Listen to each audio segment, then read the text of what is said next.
झारखंड विधानसभा के बजट सत्र के 13वें दिन एलपीजी की किल्लत को लेकर सत्ता पक्ष के विधायकों ने जोरदार प्रदर्शन किया। बैनर पोस्टर लेकर महागठबंधन के विधायकों ने केंद्र सरकार के खिलाफ जमकर नारेबाजी की। वहीं दूसरी तरफ बीजेपी ने इस प्रदर्शन को नौटंकी बताया और कांग्रेसियों को ठग करार दिया है। देखिए रिपोर्ट। एलपीजी पर विधानसभा में जोरदार प्रदर्शन। सत्ता पक्ष के विधायकों का केंद्र के खिलाफ प्रदर्शन। रिक्शा पर विधानसभा पहुंचे स्वास्थ्य मंत्री। पक्ष विपक्ष में तू मैं। बीजेपी ने प्रदर्शन को बताया नौटंकी। गद्दी छोड़ो, गद्दी छोड़ो, गद्दी छोड़ो, केंद्र सरकार गद्दी छोड़ो, गद्दी छोड़ो, गद्दी छोड़ो, केंद्र सरकार गद्दी छोड़ो। स्मृति ईरानी मुर्दाबाद, मुर्दाबाद, मुर्दाबाद, स्मृति ईरानी मुर्दाबाद, मुर्दाबाद, केंद्र सरकार गद्दी छोड़ो। झारखंड विधानसभा के बजट सत्र के 13वें दिन सदन के बाहर और अंदर जोरदार हंगामा देखने को मिला। सत्र शुरू होने से पहले सत्ता पक्ष के विधायकों ने एलपीजी की किल्लत के विरोध में प्रदर्शन किया। हाथों में तख्तियां और बैनर पोस्टर लेकर सत्ता पक्ष के विधायकों ने केंद्र सरकार के खिलाफ जमकर नारेबाजी की। इस दौरान सूबे के स्वास्थ्य मंत्री डॉक्टर इरफान अंसारी सांकेतिक प्रदर्शन करते हुए रिक्शा चलाकर विधानसभा पहुंचे। रिक्शा पर कृषि मंत्री शिल्पी नेहा तिर्की भी सवार थी। सत्ता पक्ष के प्रदर्शन को जहां एक तरफ बीजेपी विधायक ने नौटंकी बताया, तो वहीं इस बात पर स्वास्थ्य मंत्री बिफर गए और नीरा यादव को ही खरी खोटी सुनाने लगे। इरफान अंसारी रिक्शा से पहुंचे हैं और रिक्शे पर शिल्पी नेहा तिर्की पेट्रोल डीजल को लेकर ये सांकेतिक मैसेज। इरफान साहब, मैसेज क्या है? देश में महंगाई, बढ़ते दाम, पेट्रोल के दाम, डीजल के दाम, गैस के दाम, देश त्राहिमाम कर रहा है। हम लोग नहीं छोड़ सकते। हमारा झारखंड गरीब स्टेट है। और अब बताइए, महंगाई के मार कहाँ हम लोग झेल पाएंगे? और त्राहिमाम आज हमारे पास माताएं आ रही है, बहनें आ रही हैं, गैस के दाम बढ़ गए, हमसे पूछ रही हैं। इसलिए निश्चित तौर पर ये प्रतिरोध है। ये मैं मैसेज देना चाहता हूँ देश के प्रधानमंत्री जी को कि देखिए, क्या आप चाहते हैं कि देश के लोग रिक्शा चलाएं? आज भाजपा की सरकार, केंद्र सरकार ने मजबूर कर दिया है हम लोगों को रिक्शा चलाने पर। तो निश्चित तौर पर अगर मंत्री रिक्शा चला रहा है, किसी मंत्री रिक्शा में बैठ रही है, तो आप समझिए कि देश का हालात क्या होगा। क्या नाटक हो रहा है?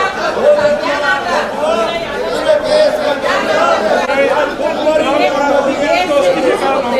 मोदी जी ने देश को नाटक बना दिया है। ये नौटंकी है, नौटंकी है। ये गैस के दाम बढ़ गए, नौटंकी है। आपको जांच करना है, आपको क्या भाई, देश के सच्चाई से अगर दूर रहना है देश के प्रधानमंत्री को, तो उसका क्या कह सकते हैं? आप बताइए कि आपके घर आपको चिंता बढ़ी है कि नहीं, कि आगे आने वाले दिन में आपके घर एलपीजी कहां से आएगा? आप जिस मोटरसाइकिल से, गाड़ी से चलते हैं, उसमें पेट्रोल और डीजल कहां से आएगा? इसकी चिंता देश का हर नागरिक कर रहा है, सिवाय देश के प्रधानमंत्री और पेट्रोलियम मंत्री पुरी जी। ये लोग अपने एप्स्टीन के फाइल्स में जो नाम आए, उनके कारनामों को छुपाने के लिए भले इन्होंने अमेरिका के सामने घुटने टेकने का काम किया है, लेकिन हकीकत ये है कि देश में एलपीजी की परेशानी शुरू हो चुकी है। कई सारे कारोबारी व्यवसायी जिनका काम कमर्शियल सिलेंडर पे है, उनका व्यापार व्यवसाय प्रभावित हो गया है। पूरे देश में आज गैस की किल्लत है, तेल की किल्लत है, डीजल पेट्रोल की किल्लत है, और प्रतिपक्ष को यह दिखता नहीं है। लंबी लंबी लाइनें लगी हुई है, कतार लगी हुई है। अखबारों के सुर्खियों में ये बात बनी हुई है कि भाई मंदिरों के पुजारी ने भगवान को भी प्रसाद चढ़ाना छोड़ दिया है क्योंकि उनके चूल्हे बंद हैं। जहां एक तरफ कांग्रेस और सत्ता पक्ष एलपीजी को लेकर प्रदर्शन कर रहा था, वहीं बीजेपी ने इस प्रदर्शन को नौटंकी बताकर कांग्रेस पर लोगों के बीच भ्रम फैलाने का आरोप लगाया। इतना ही नहीं, बीजेपी ने कांग्रेसियों को ठग बताया है। अरे ये नौटंकी है कांग्रेस वाले लोग, और ये ठग हैं, बहुत बड़े ठग। आज पूरे भारत देश को इनसे बचने की जरूरत है। ये आज जिस प्रकार का कार्य कर रहे हैं, लोगों को दिग्भ्रमित करने का काम कर रहे हैं, आज अफवाह फैला के लोगों को पैनिक करने का काम कर रहे हैं। आज ना तो एलपीजी की कमी है, ना तो पेट्रोल की कमी है, और हम पूरे भारतवासियों को ये विश्वास दिलाते हैं कि जब तक केंद्र में मोदी सरकार है, आपको पैनिक होने की जरूरत नहीं है। ये कांग्रेसी इतने बड़े ठग हैं कि ये रेगिस्तान में भी रेत की कमी को उत्पन्न कर न सकते हैं। ऐसे ये ठग है, इनसे बच के रहिए। जानबूझकर लोगों को गुमराह कर रहा है। देश के प्रधानमंत्री जी का आप वक्तव्य सुने कि गैस की कोई किल्लत नहीं है, अफवाहों पर ध्यान ना दें, काला बाजारी पर राज्य सरकार अपने अपने स्तर से विराम लगाए। लोगों को पैनिक करने के लिए, जानबूझकर केंद्र सरकार को बदनाम करने के लिए लोगों को लाइन लगवाने का काम ये विपक्ष कर रही है। मुझे लगता है इस संकट की घड़ी में पूरे देशवासियों को एक साथ खड़ा रहना चाहिए। इन लोगों ने कभी देखा ही नहीं था कि इस प्रकार की भी कोई व्यवस्था हो सकती है। जब पूरी दुनिया में आप देख रहे हैं एक प्रकार से दुनिया के बहुत बड़े हिस्सों में युद्ध चल रहा है, और उस संकट की घड़ी में कांग्रेस पार्टी को, अपोजिशन को देश के साथ खड़ा रहना चाहिए था, लेकिन ये लोग तो अराजकता की स्थिति पैदा करने में लगे हुए। इससे बड़ी और दुखद क्या घटना हो सकती है? भाई हम लोग उस कांग्रेस की जमाना को भी देखे हैं। 2014 तक तो मात्र देश में 14 करोड़ ही गैस का कनेक्शन लोगों को उपलब्ध है। अगर ये काम कोई इन 10-12 वर्षों में कर दिखाया है तो देश के प्रधानमंत्री नरेंद्र मोदी जी ने किया है। 2014 के पहले तो कोई संकट काल के लिए कोई पेट्रोल के रिजर्व नहीं होते थे। आज तो इतनी मात्रा में पेट्रोल रिजर्व है ताकि अगले 1 महीना तक भी देश को कुछ दिक्कतें नहीं आ सकती है, और उस रिजर्व को भी और बढ़ाने की योजनाएं चल रही है, उस पर भी काम हो रहा है। एलपीजी को लेकर जहां एक तरफ कांग्रेस और तमाम इंडिया ब्लॉक के नेता किल्लत की बात करते हुए केंद्र सरकार और बीजेपी के खिलाफ प्रदर्शन कर रहे हैं, वहीं दूसरी तरफ बीजेपी का कहना है कि पेट्रोलियम और एलपीजी की कोई कमी नहीं है। साथ ही बीजेपी कांग्रेस पर जनता को भ्रमित करने का आरोप लगा रही है। अब देखना है कि आने वाले दिनों में एलपीजी को लेकर पक्ष और विपक्ष के क्या तेवर होने वाले हैं। न्यूज़ 11 भारत के लिए रांची से रुचि राकेश और विपिन की रिपोर्ट। तो मिडिल ईस्ट में जो तनाव चल रहा है उसको लेकर देश में भी कई तरह की बातें हो रही हैं, और उन बातों के बीच एलपीजी क्राइसिस को लेकर कई तरह की बातें सामने आई। हालांकि पेट्रोलियम कंपनियां, केंद्र सरकार और पेट्रोलियम मंत्री ने भी यह दावा किया है कि गैस की या किसी तरह के पेट्रोलियम पदार्थ की किसी तरह की कोई किल्लत नहीं है। लेकिन कांग्रेस पार्टी और तमाम इंडिया ब्लॉक के घटक दल यह दावा कर रहे हैं कि सुचारू रूप से देश में ना पेट्रोलियम मिल पा रहा है, ना एलपीजी मिल पा रहे हैं, और इसके कारण जनता त्राहिमाम है। आज विधानसभा में इसी को लेकर जोरदार हंगामा हुआ, नौबत तू मैं तक आ गई। लेकिन इस पूरे मसले को लेकर सत्ता पक्ष और विपक्ष आमने सामने हैं। इन्हीं तमाम मसलों पर हम चर्चा करेंगे। हमारे साथ हमारा गेस्ट पैनल जुड़ा है, अपने अतिथियों से आपका परिचय कराएं। सुनील सिंह जी कांग्रेस पार्टी से हमारे साथ जुड़े हुए हैं। सुनील जी बहुत स्वागत है न्यूजीलैंड भारत में। प्रवास खान जी आजसू पार्टी से हमारे साथ जुड़े हुए। प्रवास जी बहुत स्वागत है न्यूजीलैंड भारत में। और हमारे साथ प्रदीप सिन्हा जी भारतीय जनता पार्टी से जुड़े हुए। प्रदीप जी बहुत स्वागत है न्यूजीलैंड भारत में। सबसे पहले कांग्रेस पार्टी का रुख करते हैं। सुनील जी, सबसे बड़ा प्रश्न यह है कि आप लोग प्रदर्शन करते हैं, आप ये कह रहे हैं कि हम जनता के मुद्दों की बात कर रहे हैं, भारतीय जनता पार्टी कहती है किसी तरह की कोई कमी नहीं है, आप लोग ठग हैं और जनता के बीच भ्रम फैलाने का काम कर रहे हैं। कई गंभीर आरोप भारतीय जनता पार्टी ने आप लोगों पर लगाया है। निश्चित तौर पर आज जो देश में संकट की जो घड़ी है, इसके पूरे तरह से जिम्मेवार भारत के प्रधानमंत्री श्री नरेंद्र मोदी जी हैं और पेट्रोलियम मंत्री श्री हरदीप पुरी जी हैं। आप बताइए कि इसमें कांग्रेस पार्टी कहां से जिम्मेवार है? ये भारतीय जनता पार्टी को, देश की जनता को, देश के प्रधानमंत्री अपनी मन की बात करते हैं, लेकिन देश की जनता की बात को सुनने के लिए भारतीय जनता पार्टी के नेता कोई भी तैयार नहीं है। आयुष जी, 15 दिन में जो बुकिंग होता था उस बुकिंग को कांग्रेस पार्टी ने क्या 25 दिन बढ़ा कर दिया? बिल्कुल नहीं। भारत सरकार के पेट्रोलियम मंत्री ने 25 दिन किया।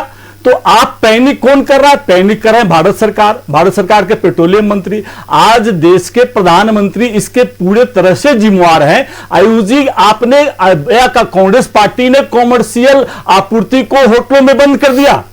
बिल्कुल नहीं, भारत सरकार ने बंद किया।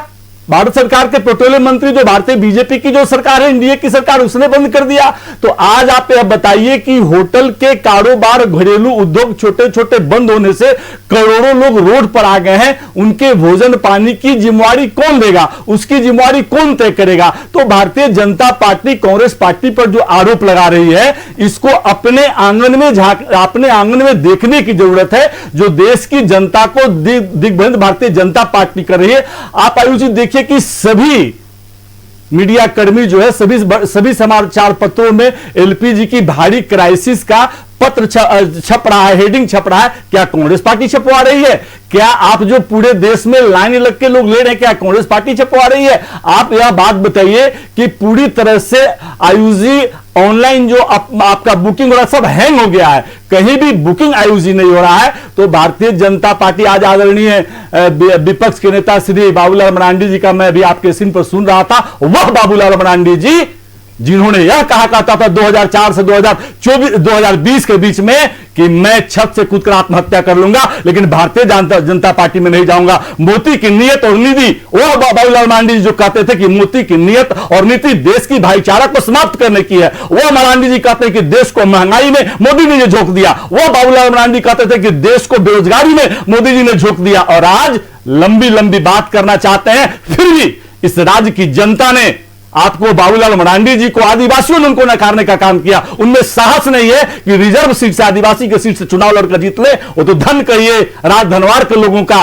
कि मित्रता निभाते हुए वहां के लोगों ने समान सीट पर उनको जीत दिलाने का काम करती है। तो कांग्रेस पार्टी कभी भी ठगने की काम नहीं करती है। और लोकतांत्रिक व्यवस्था में राहुल गांधी जी ने आगाज किया था। तमाम सवालों का जवाब ले लेते हैं, भारतीय जनता पार्टी का रुख करते हैं। प्रदीप सिन्हा जी हमारे साथ है। प्रदीप जी, साफ तौर पर कांग्रेस पार्टी ये पूछ रही है कि ईसीए आप लोगों ने लागू किया, 25 दिन बुकिंग के बीच का गैप जो है वो आप लोगों ने तय किया, कमर्शियल गैस सप्लाई पर रोक आप लोगों ने लगाया। ऐसे में अगर कांग्रेस पार्टी प्रदर्शन कर रही है तो वो पूछ रहे हैं कि हम क्या गलत कर रहे हैं?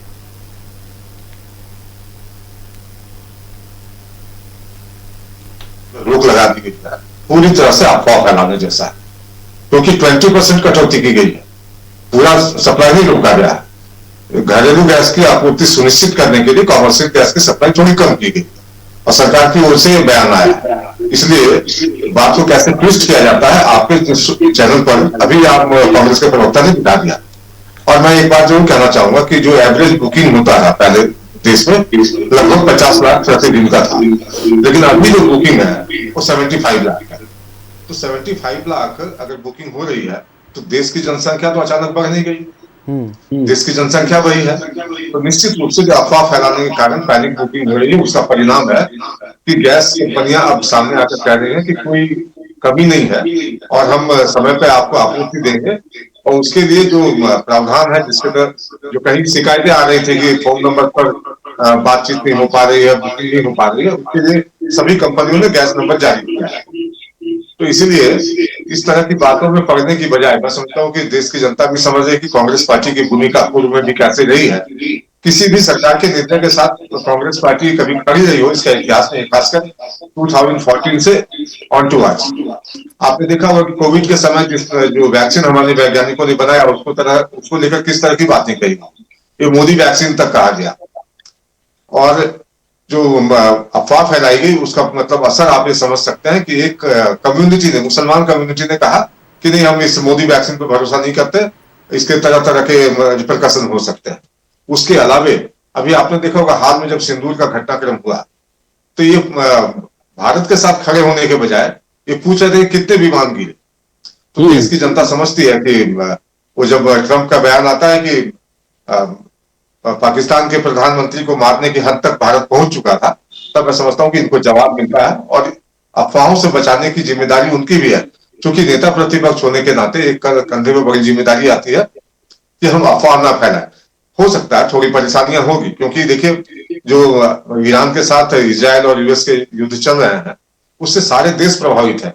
हॉर्मुज स्ट्रेट से जो स्मूथली जो ट्रैफिकिंग होता था वो आज रुका पड़ा है, तो निश्चित रूप से प्रभावित तो हुआ है, लेकिन उसको कैसे स्मूथ लाइन किया जाए। आपने देखा होगा कि आज जयशंकर जी ने वहां के विदेश मंत्री से बात की, प्रधानमंत्री जी ने वहां के राष्ट्रपति पेजेस्कियान से बातचीत की और रास्ता निकाला गया, तभी हॉर्मुज स्ट्रेट से जो है बड़े बड़े जहाज जो है क्रूड ऑयल के साथ मुंबई के तट पर, आंध्र के तट पर और अन्य जगहों पर पहुंच गए। इसलिए हमने अपने प्रयास में कोई कमी नहीं छोड़ा, हम अपनी ओर से भरसक प्रयास कर रहे हैं कि जो थोड़ी बहुत कमियां होंगी उसको हम किस तरह से ओवरकम करें, और हमने सप्लाई चेन को बाधित न होने देने के लिए 40 अन्य देशों के साथ भी एग्रीमेंट किया है कि वो सप्लाई आपूर्ति पूरा करें। और एक बात जरूर कहना चाहूंगा आपको कि देश की जनता को भरोसा होना चाहिए। नरेंद्र मोदी जी को जब उन्होंने वोट देकर सत्ता में बिठाया है, तो जो सरकार कह रही है निश्चित तौर पर देखिए लगातार भारतीय जनता पार्टी ये अपील है लोगों से कि पैनिक ना करें, किसी तरह की आपूर्ति को लेकर कोई परेशानी नहीं है, लेकिन जनता के बीच पैनिक सिचुएशन है। प्रदीप जी, हम आएंगे आपके पास, लौटेंगे और बात करेंगे इस मसले पर। फिलहाल हम आजसू पार्टी का रुख करते, प्रवास खान जी हमारे साथ है। प्रवास जी, केंद्र सरकार की ओर से लगातार ये दावा है किसी तरह की कोई परेशानी नहीं है, होली के दौरान ड्राइवर चले गए थे, इसी वजह से कुछ दिनों तक आपूर्ति करने में परेशानी हो रही थी। स्टॉक है क्रूड, अभी प्रदीप जी ने बताया, और लगातार ये दावे किए जा रहे हैं कि क्रूड ऑयल से भरा हुआ टैंकर आंध्रा की पोर्ट पर, मुंबई की पोर्ट पर पहुंच चुका है। लेकिन ऐसे में इंडिया ब्लॉक के तमाम घटक दलों की ओर से जो प्रदर्शन किया जा रहा है उसे आप कैसे देख रहे हैं और धरातल की सच्चाई को कैसे देख रहे हैं? धन्यवाद आयुष। सबसे पहले तो चैत्र नवरात्र विक्रम संवत का आपके सभी दर्शकों को बहुत बहुत बधाई। देखिए आयुष, सबसे पहले तो आपको नियम देखना पड़ेगा। राज्य सरकार की जो शिथिलता है, राज्य सरकार का जो विजन है ना, वो कहीं जनता के प्रति कहीं जवाबदेही नहीं है।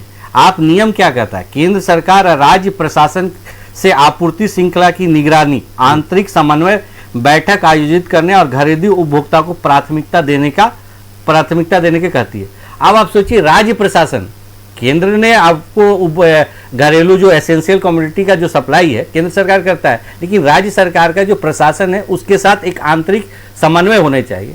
तो यहाँ राज्य सरकार का ये बताइए कि कहाँ वो इकबाल है कि सरकार का प्रशासन कहाँ बैठा हुआ है कि इस तरह से जो पैनिक बटन जो प्रेस कर दिया गया है, हॉक्स क्रिएट कर गया है, प्रशासन कहाँ है? आज आपको हम एग्जांपल देते हैं, हमारे पार्टी के जिला उपाध्यक्ष हैं पार्थ परितोष, वो बुकिंग भी नहीं किए, लेकिन उनका बुकिंग भी हो गया और कहीं और भी डिलीवर हो गया। तो ये आप एक चीज को आप देखिए कि वहां पे जो सरकार का जो मशीनरी है, जो निगरानी के लिए जहां लोकल बॉडी होनी चाहिए, वो कहीं ना कहीं फेल है, क्योंकि इनको तो आरोप करना है और आरोप करके दिखाना है कि जो चीजें रहते हुए भी उसको चीज को आपको शॉर्ट दिखाना है। तो ये ओछी राजनीति कर रहे हैं, क्योंकि आप जब ओछी राजनीति कर रहे हैं इसलिए कर रहे हैं क्योंकि इनका एक महत्वाकांक्षी योजना इन्होंने लेके आया था जनवरी 2022 में, पेट्रोल पे सब्सिडी लेने, उसको इन्होंने बंद कर दिया अचानक। इन्होंने जब चालू भी था तो कुछ ज्यादा लोगों ने लाभ नहीं लिया, लेकिन इन्होंने बंद कर दिया। अब आप देखिए, इनकी फ्लैगशिप योजना थी मैया योजना, इसमें लाखों महिलाओं का वोट तो आप ले लिए, उसके बाद उन्हें अपात्र घोषित कर दिया। तो सरकार की मंशा कहीं झारखंड और झारखंडियत के लिए नहीं है, इनको यहाँ सत्ता पे बैठना है, ऊंच नीच इसी तरह का बात करना है। आपको अभी बता रहे, आपके टीवी स्क्रीन पे देख रहे थे, भाई साहब को मिला हुआ है स्वास्थ्य मंत्री इरफान अंसारी साहब को, वो रिक्शा पे चले आ रहे। भाई साहब यहाँ देखिए, कुछ दिन पहले एक माँ अपना बेटा का लाश को, बोलिए अपने पीसीआर को जूम करने के लिए, अपने लाश को कुछ दिन पहले अपना एम्बुलेंस नहीं मिला तो झोला पे लेके चले गए। अभी कुछ दिन पहले एक नवजात का लाश को फादर उसके डब्बा में लेके चले गए। शर्म इसमें आनी चाहिए स्वास्थ्य मंत्री जी को, ये दिखाना चाहिए कि क्यों व्यवस्था इनका क्यों फेल किया गया है, एम्बुलेंस नहीं मिल रहा है और वो रिक्शा चला के अपने आप को क्या बताना चाह रहे। अरे जो जिम्मेवारी मिला उस जिम्मेवारी को तो आप निर्वहन कीजिए, आप स्वास्थ्य पे तो ध्यान दीजिए। आप देखिए, अपने नेतृत्व को तो देखिए, अपने माननीय मुख्यमंत्री जी को तो बोलिए कि आप असम चुनाव में प्रचार करने चले जा रहे हैं, असम के नेता झारखंड आ जा रहा है, लेकिन ये जो अराजकता झारखंड में फैला हुआ है, जो आपका प्रशासन यहाँ पे जो जिम्मेवारी था, जो निगरानी पे था, उसको वहां पे आप छोड़ दिए हैं, तो कियोस तो होगा ना। तो यहाँ तो बोले कि नेतृत्व यहाँ नेतृत्व विहीन है, उसके पास कोई विजन नहीं है, और यहाँ आरोप और प्रत्यारोप का बात होगा। यहाँ कहीं ना कहीं जो राज्य जो आप हम लोग लड़ के लिए थे, जो आजसू पार्टी का जो सपना था कि राज्य में एक नव निर्माण और हर तरह से चीज यहाँ प्रोस्पेरिटी हो रहा है, लेकिन यहाँ हर एक तरह से देखिए कि झारखंडियत हर बार हारते आ रहा है। और टीवी पे बैठेंगे डिस्कशन करने से तो होगा नहीं। यहाँ पे आपको प्रशासन को देखना पड़ेगा। बोल तो रहे हैं निश्चित तौर पर गंभीर आप मुद्दों को देखेंगे, आपने आयुष उठाया। देखेंगे कि ये राज्य सरकार को आप देखेंगे कि न्यायालय इसको जब जब चाबुक मारता है तब 2 कदम चढ़ती है, लेकिन राज्य सरकार को जब कुछ करना रहता है तो फिलहाल, प्रशासन लेकिन इसके जो बेपरवाह पैनिक होता है। सिचुएशन एलपीजी को यही लेकर चीज है, हम उस पर बातचीत कर रहे हैं। हम चलते हैं कांग्रेस पार्टी के पास। देखिए, आप देश की, आपकी पार्टी देश की सबसे पुरानी पार्टी है। ऐसे में ये उम्मीद जनता करती है कि सबसे पुरानी पार्टी है तो मैच्योरिटी भी उसी लेवल की होगी। आप लोगों को, जनता को समझाना था, अपील करना था, घबराइए नहीं, कुछ दिनों की बात है, सारी चीजें अपने ठीक हो प्रशासन जाएंगी। को लगाना चाहिए। आप लोग खुद प्रदर्शन करने लगे, सांकेतिक प्रदर्शन इस कदर बढ़ गया कि सूबे के 2 मंत्री रिक्शा पर सवार होकर चल रहे। चलिए, आपके प्रदर्शन करने का तरीका है, लेकिन आपके विपक्ष का कहना है कि बस ओछी राजनीति का आप लोगों का हिस्सा है। आयुष जी, देश के सम्मानीय नेता श्री अटल बिहारी वाजपेयी जी भी बैलगाड़ी से लोकसभा जाने का काम किया था और वाणिज्य में जाने का काम किया था। तो लोकतांत्रिक व्यवस्था में गांधीवादी तरीके से अपनी अपनी बात को रखने का सबको अधिकार है। और आज झारखंड में हमारी सरकार है और केंद्र में विपक्ष में हम हैं। आदरणीय राहुल गांधी जी ने, आप सभी जानते हैं कि जब देश में कोरोना की मामला आया था तो पहला व्यक्ति श्री राहुल गांधी जी थे जिन्होंने यह कहा था कि कोरोना के लिए हमें तैयार हो जाना चाहिए, एक महामारी देश में आना है। तो उनकी बातों को इग्नोर किया गया। इग्नोर करते हुए क्या किए मोदी जी ने थाली और गेट बजवा दिया देश को, और कोरोना काल में जो उनको करना था। तो दुर्भाग्य इस बात का है कि आज देश के प्रधानमंत्री एक बार भी सामने आकर, दुर्भाग्य इस देश का कि लोकतांत्रिक व्यवस्था जो दुनिया का सबसे बड़ा लोकतांत्रिक राष्ट्र भारत है, जिस देश का प्रधानमंत्री आदरणीय श्री नरेंद्र मोदी जी हैं, और देश के आंतरिक किसी भी संकट का आज तक उन्होंने 12 वर्षों में एक बार भी प्रेस कॉन्फ्रेंस करके 1-to-1 बात करने का काम नहीं किया। आज यह संकट में वो सामने आने का काम नहीं कर रहे हैं। सर, सदन के भीतर संबंधित विभाग के मंत्री स्पष्ट तौर पर कहते हैं कि किसी तरह की कोई दिक्कत नहीं है। इससे बड़ा बयान क्या हो सकता है? जब दिक्कत नहीं है तो आपने 25 दिन क्यों कर दिया? देखिए, मैं अभी उसी स्पष्ट कर रहा हूं, हमारी बात को सुना जाए आयुष जी, कि जब देश में यह आप बताइए, आप सब जानते हैं कि ईरान के साथ भारत का और रूस के साथ भारत का आजादी के बाद से एक बेहतर और मजबूत संबंध रहते आया है, और उस संबंध को आप किस कारण से आदरणीय मोदी जी ने इतना कमजोर करने का काम किया? जो ईरान, आपको पता है सर, संबंध तो इजराइल के साथ भी है।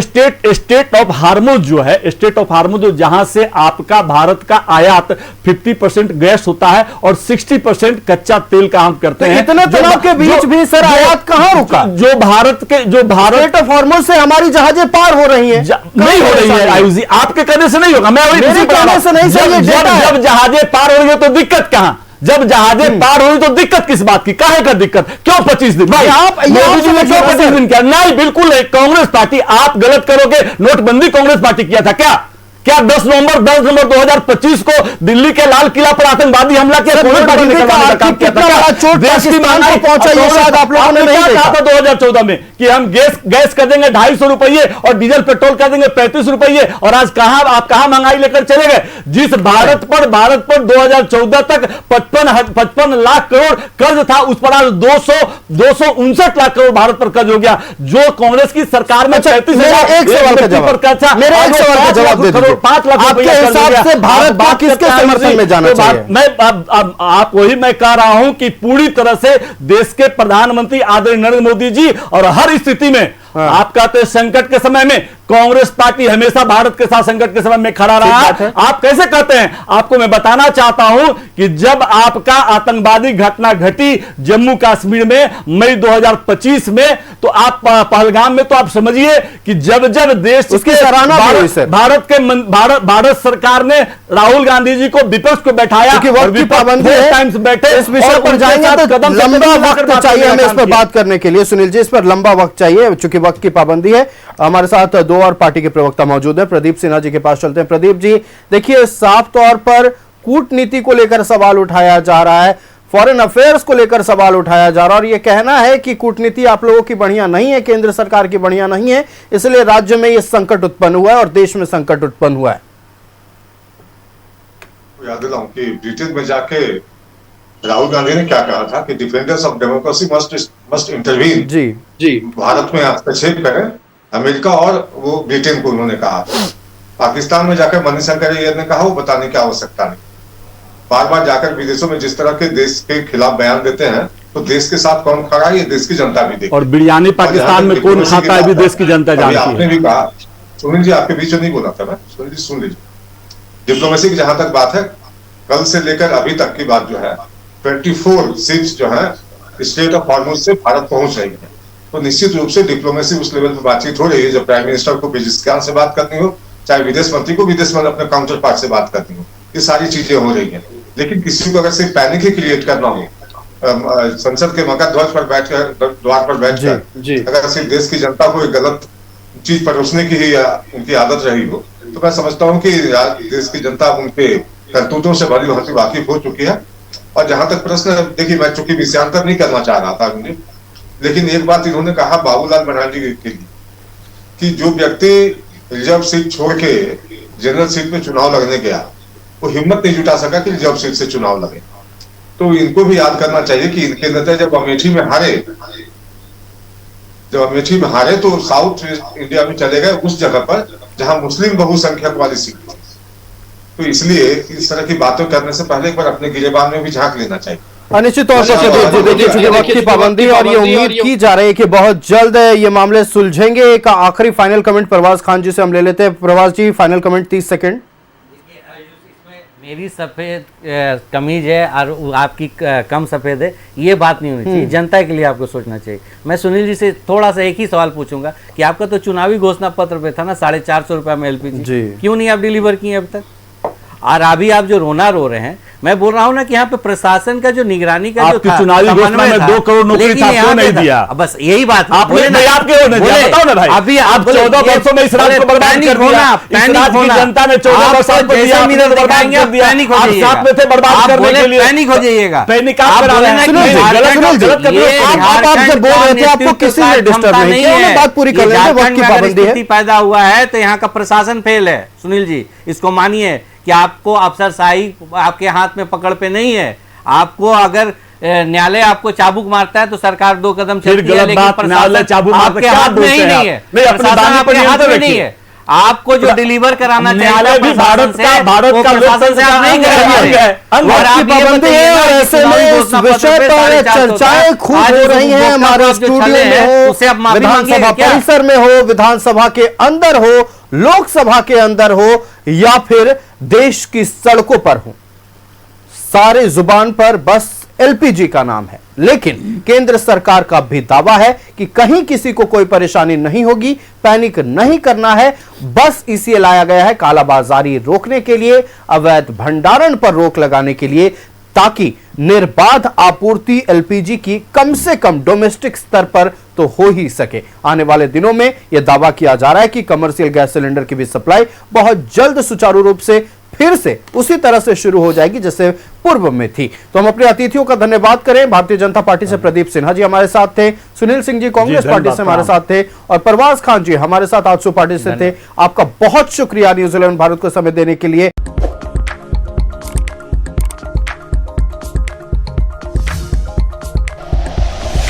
Like and share videos, subscribe करें हमारा चैनल और प्रेस करें बेल आइकॉन। न्यूज़ 11 भारत, सच है तो दिखेगा।